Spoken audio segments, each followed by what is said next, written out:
Team USA playing time. Yeah. Jayson Tatum was benched for the second time in Team USA 95-91 semifinal victory over Serbia. Tatum's mom, Brandy Cole, wants to know why. First, Dick Vitale tweeted, "Someone please let me know is at Jayson Tatum 0 injured, and he hasn't received the playing time you would expect from an All NBA player to get." Tatum's mom responded saying, "No, he's not. But if you find out what's going on, please let me know. Unacceptable, makes no sense." Bob Cousy also blasted Steve Kerr, suggesting that he has some kind of bias against Celtics. Tatum is on the cover of Sports Illustrated this month, and any experts I've read lately have chosen him as one of the top 5 players and sometimes number one in the bleeping world. Nobody said he's the number 1 player in the world, Bob. Slow down. Ain't nobody said that. Not Kerr is telling the world he doesn't agree. In a 40-minute game, if you can find 5 minutes of playing time for somebody on the team without hurting yourself. When Kerr did last week, he was in no danger of losing the game. But in this case, they were down 17 points, and he got to worry about losing the game. And then not let Tatum get off the bench. To me, there's a lot to some kind of bias that he has against the Celtics. It has nothing to do with the goddamn Celtics. It had nothing to do with the Celtics. Did you see the game? Did people actually watch the game? I understand Jayson Tatum and the accolades that he's accomplished. I understand him being number 1 NBA player all team. I understand you winning a championship. I understand that. The style of plays, the fact that we were losing the game by a lot. I think we were down by 17 at some point, if I'm not mistaken. I mean, the nucleus core of the players that we did have in that they were down was Jayson Tatum going to come off the bench and then bring us back. Is he going to be that dynamic of a player and hit out? No, absolutely not. Even with what he's accomplished. So listen, we talked about it before, and I asked you as well. Is it possible for the Kerr to keep everybody happy? No. Is it possible? No. It's not. But I mean, based the only people that he can keep happy, Ocho, I think Derek White is extremely happy. He's on the team. I think Tyrese Halliburton. The only way you can keep a guy happy, he has to be comfortable, and he had to been comfortable playing that role. Derek White has played all his career without the ball. Holiday, all his career without the ball. Halliburton's like, well, hell, okay, I ain't getting in front of Steph. I ain't getting in front of LeBron. They mainly handle the ball. That ain't happening. I'm cool. Okay. But for the most part, all these other guys need the ball. Okay. And so I think a lot of turnovers happen because they try to play sometimes, Ocho, too unselfish. Nah, bro, go ahead and take that shot. I have a question then. How about this? Your basketball in the game, your knowledge of the game of basketball is way better than mine. During that 17-point deficit, who do you sub out and put Jayson Tatum in? I'm being honest. In chat, that goes for y'all too. Who do you sub out during that 17-point deficit? Coming in the second half, who do you sub out and put in? I'm gonna give my answer.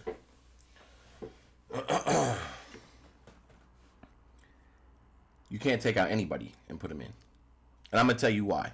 Like you said, you got Bron in front of you. You got KD out there. To me, you're not a better 3-point shooter than Book. You know, you're not a floor general like that.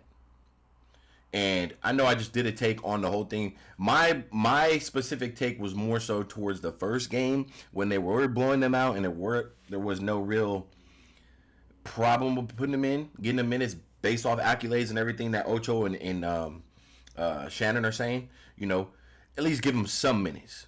And I get we're down 17. You know, you're not taking out Curry, you're not taking out Bron, you're not taking out KD, you're not taking out any of the bigs. So you're right on that. You know, so I'm not sure who you take out. Me personally, you're right. I don't know who I would take out. For me, honestly, Ocho, I think sometimes coaches do get caught up in the moment, and all they're thinking about, okay, my big guns, LeBron, KD, Steph, Joel Embiid. Because if you look at that game, Joel Embiid got hot, but then down the stretch, LeBron, KD, or Steph. Those were the only one that scored, and pretty much they were the only ones that touched the ball. Took over. And so at that point in time, Ocho, I'm down. I'm trying to find a combination. And I think I think his mom, I think Bob Cousy is saying, okay, you're looking for combinations. Well, maybe he's one of the combinations that could have unlocked the lock. Could have been. Could have been. You never know. You know, I'm trying to see all sides. Right. I do understand sometimes you get caught up in a situation and you just like, hey, I mean, and like I said, we showed you yesterday the minutes. Those big guns logged heavy minutes. Yes, sir. I think Steph played 33 minutes. LeBron played 32 minutes.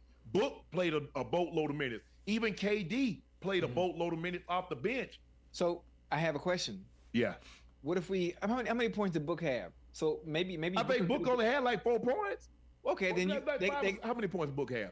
He'd have that many. So how about so Jayson Tatum could have been in for Book then? No? Maybe. But I think the thing is, if you look at those guys, they had to dig in, Ocho. Yeah. So you look at the way they locked in defensively. You look at the Kevin Durant sitting in a chair, fighting over picks. Not anything. Book was tenacious defensively. Even Steph. And so I just think that point in time, if I'm going to go down, I'm going down with my big gun. Swing it with okay. I'm going down with my big gun. Right. I'm going down with Steph, and I know everybody's going to criticize me and say, how could you lose?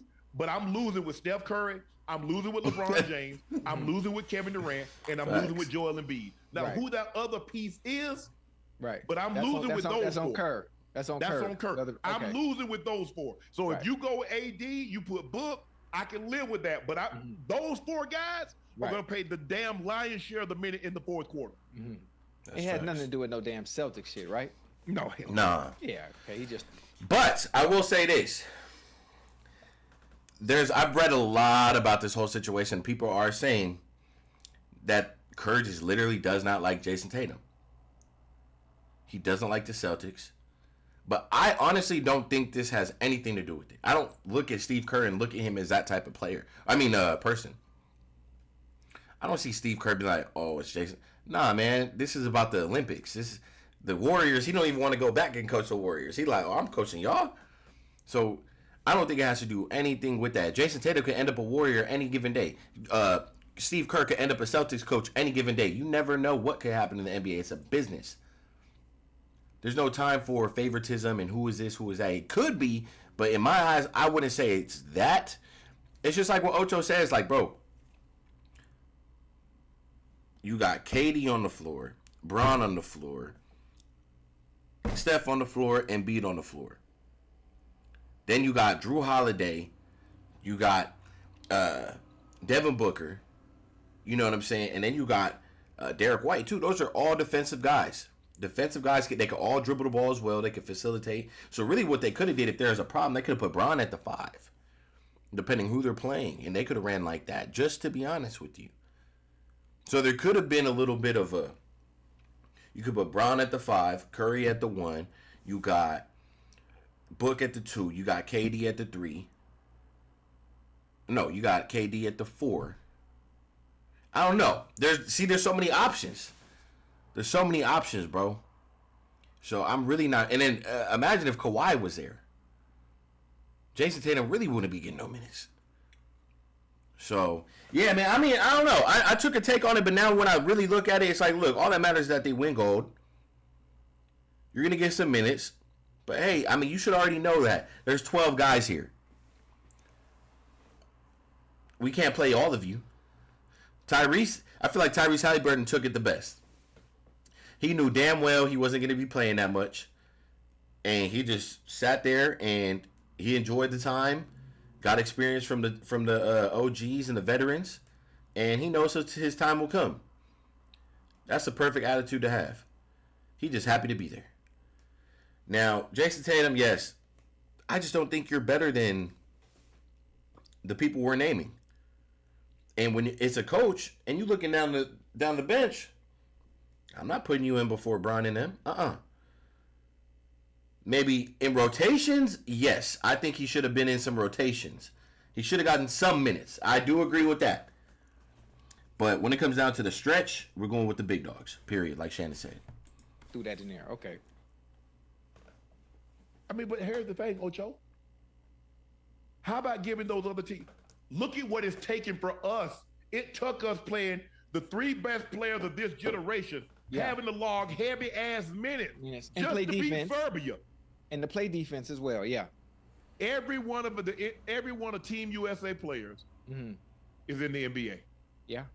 If I'm not mistaken, only 2 of Serbia's players, of their 12 players in the NBA. And it took Steph Curry going haywire.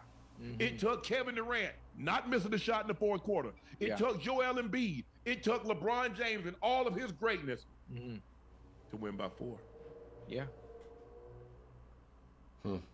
But I told you, I remember the first time they played Serbia. I said, Ocho, I was concerned. Kevin Durant was 7 of 7. LeBron James was 5 of 5, and they only had a 10-point lead. Neither guy had missed a shot from the floor. Neither guy had missed a shot from a 3. And you mean to tell me with perfection like that, basically guys are 12 or 13 for 13, and the guys are like 8 for 8 from the 3-point line, and we only got a 10-point lead? 10-point lead, yep. So I was concerned from the jump. The way Serbia came out, man, the beginning of that game, I was like, man, what in that? They out there shooting like they playing 2K. They wasn't missing nothing. And the fact that Curry finally had the game we're used to seeing him have in the NBA, but Curry saved the day at the beginning of the game. If I don't have anything to lose, Ocho, okay, nobody outside of Serbia expected them to win, so I can play free. Yep. Right. The heaviest thing you can carry if you're an athlete is expectations. Yeah. Kids that come from prominent families, the expectations. Because I expect you, I'm a lawyer, your mom's a lawyer or a doctor, your dad is this or your dad is that, and the kids, there's a black sheep. The disdain, what they feel. You're embarrassing this family. Right. Expectations. If you're a doctor, a lot of times kids emulate, my dad was a doctor, so I'm a doctor. My dad played sports, I play sports. My mom did this, I'm gonna do that. When you don't meet that, and when I have expectations, see, if you'll fuck up your whole life, I ain't got no expect. I expect you to end in prison. Right. You've been fucking up your whole life. Right. But Ocho, when you've been a straight A student and all of a sudden, and you do great things, and then all of a sudden, a streak of bad luck, you get on drugs or something happens. Yeah. So the expectations that we have for sports, basketball in the Olympics, versus what the others have. Serbia don't win the gold medal. Ain't nobody beating up a yoke. Ain't nobody beating up Bogdanovic. Ain't nobody beating up Havik. Ain't nobody beating them up. Right. Let the Americans don't come back with the gold medal. Oh yeah, it would have been hell, boy. It would have been hell. It would have been hell. Crazy. No, I know. You say, well, they were up 17. There's expectations. Of course. When you're up 17, but you didn't have that expectation when you're going into the game. You're like, oh, after you had already gotten beat by 20 points both times. But I mean, as a parent, I can just imagine my son, my son being, my son is a damn good player. Now, I don't think anybody said Jayson Tatum is the best player in the NBA. I don't even know if he's top 3. I don't know anybody that's putting him over Giannis. He's not even top 5, top 10, or Luka. Maybe top 10. I don't know if anybody's putting him over those 3. Nah. Right. I think normally most of the time those 3 are guarded as the 3 best players in the NBA. Yes, sir. On a given night, hey, it could be Steph, it could be KD, thank you. It could be Shea, it could be LeBron, Thank it you. could be Ant. I mean, okay, toss it up. Okay. But I think for the he's not even better than Anthony Edwards. And this whole time I forgot to mention Anthony Edwards in that lineup. What are we talking about? What are we really talking about? Jayson Tatum is not better than Luka. He's not better than Giannis. He's not better than Bron. He's not better than Curry. He's not better than Anthony Edwards. He's not better than Jokic. He's not better than Embiid. Shit. Who else? There's a couple other players. Not better than Kyrie. Maybe he's more efficient than Kyrie right now. That's because Kyrie don't got to be. But I don't know. I get it. I get it. 100%. 100%. For the most part, Jokic, Giannis, Luka, I don't know if, how a lot of people outside of Boston. Now, obviously, Boston's going to say he's better than Jordan. He's better than LeBron than ever been. Kobe, Steph, KD. That's what they're going to say. They're going to say he's better than Larry Bird and Russell. So I take what they say with a grain of salt. Right. But with that being said, I'm sure it's frustrating for him. It's frustrating for his mom because this is not what you envisioned. You want to, listen. You want to contribute in some kind of fashion. Definitely, You do. Definitely, Of course. based on the kind of year that you've had so far. Not only when you win an NBA championship, now you get to represent your country in Paris at the Olympics, and you haven't really been able to contribute the way you'd like. I mean, I said I thought maybe it didn't bother me as much, but hearing the comments after you had to sit down the first time, and then you told me about pride. You gave me that speech on pride and wanting to be a part of something special like this, and then really not having any contribution when we do win gold. Yeah, I'm sure he'll probably come out and speak about it after the fact. Ocho, when your parents, somebody close to you, let's just say for the sake of argument, you and Rail was dating when you played in Cincinnati. Yeah. And Rail get on a pod and she go on somebody's show. I don't know what's going on. They ain't throwing Ocho the ball. What are people gonna think, Ocho? I'm telling her they ain't throwing me the ball. Pillow talking. Oh snap! That's a good one. Tell me the time you've ever heard That's Jayson Tatum's mom retweet or speak. Ever. I ain't even know his mom's name. I ain't gonna even lie. Me either. Not to say that I know his dad's name, but I'm just saying, have you ever heard her retweet something or chime in? No. I So it had to come. It had to come from somewhere. Maybe people from Boston. Maybe people that know JT have heard her tweet or say something, but I never have. So this is kind of out of character, right? Given the circumstance. That's what I say. I mean, if my sister, you hear my sister say something, you automatically know people gonna assume, oh, that came from Shannon or my brother. So that's why I've always told athletes, one of the things I tell them, I say, be careful. I say, because your friends and your family, they speak for you. Because even if you didn't say it, the masses will believe that you did. Yeah. That's true. That's true right there. So real it's tough. tough. It's real tough. It's tough. That's real tough. You think Kerr be forced to play him? Kevin Durant going into the starting lineup tomorrow. Why wouldn't he be? He's coming off the bench. He's been coming off the bench. So that just goes to show you the importance of this ball game. Those guys, they might log 34 minutes. Yeah, listen, France is not the same. France is got them not out the as way, brother. dangerous as they're dangerous. Home soil. They're dangerous. They're on home soil. Every dog fight hard in his backyard. Yeah, Ocho, you better rethink that. But look, man, we're gonna stop the show right here. That was a great one. Great takes from Shannon. Great takes from Ocho. You know, just want to give you guys a little bit of the background on the whole Jayson Tatum situation. His mom coming out tweeting some stuff. You know, it's a lot of talk around Boston right now and the hate situation from Steve Kerr. But, you know, like Shannon and Ocho breaking it down. And now that when I really think about it, it's like, you're not better. I think you're very versatile. And I think you could make an impact with this team. But when it comes down, now we're getting to those tight games. It's like, And it's not like we're blowing teams. You know, that's another thing. The game is evolving. Game's a lot faster. You got to play defense. It's physical from other countries. You know, your times, you know, you shut out the Olympics in 2020. But this time, you know, we got greats here. We got KD, Steph. We got Bron, Anthony Edwards, and B. We got players here. We got Book. You know, and he should already knew that signing up, man. You know who's in front of you, Jayson Tatum. You know, but at the same time, it's like Kerr, you could find a rotation for him. And I don't want to sound contradicting, but it's tough. It's tough, but I think, given the circumstances with the players in front of him, is different. It would be different if you're, let's just say, in that caliber, but your Tyrese is a point guard. And now you just got Steph in front of you. Where, actually, well, you got Derek White, too. But I would say he's better than Derek White, but Derek White's a point guard. So it's different, bro. He at his position that he could fit in that team, he's got a lot of pieces in front of him. That's all, man. So I wouldn't overthink it. You know, they won gold. That's what really matters at the end of the day. He got another gold.